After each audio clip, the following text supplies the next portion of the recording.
الدوري في البرتغال في بنفيكا، هو بيلعب في سبورتنج وانا بلعب في بنفيكا، ناديين كبار يقولوا عليهم زي الاهلي والزمالك كده. صح.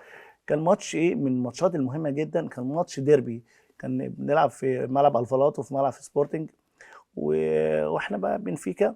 كان الماتش ده مهم، كان كريستيانو قاعد احتياطي، كان في الماتش ده كان قاعد احتياطي بشكل كبير، كان هو مميز قاعد معاهم في الفرقه، كان لسه صغير، وكان بيتر شمايكل هو واقف الجون الحارس بتاعهم. ايوه في الماتش ده لو سبورتنج كان كسب المباراه كان خد الدوري. ايوه. وبنفيكا كان لسه كان فارق نقطتين على على الدوري، وبورتو داخل بشكل كبير قوي. ايوه. بس الماتش ده احنا كسبنا 1-0، وانا كنت اصلا جبت الجون.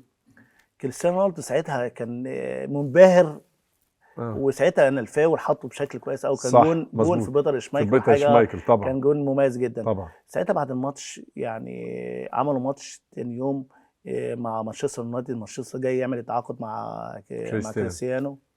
بس في الانترفيو عاملين مؤتمر كبير جدا وبيسالوه وبيتكلموا معاه. راح مانشستر يونايتد بقى، وانا بتفرج على المؤتمر ده، بيسالوه اسئله بقى، انت نفسك انت راح مانشستر يونايتد حاجه كبيره، نفسك تبقى زي بيكام، زي فيجو، لويس فيجو، كانتونا، الاسامي الكبيره جدا مميزه جدا.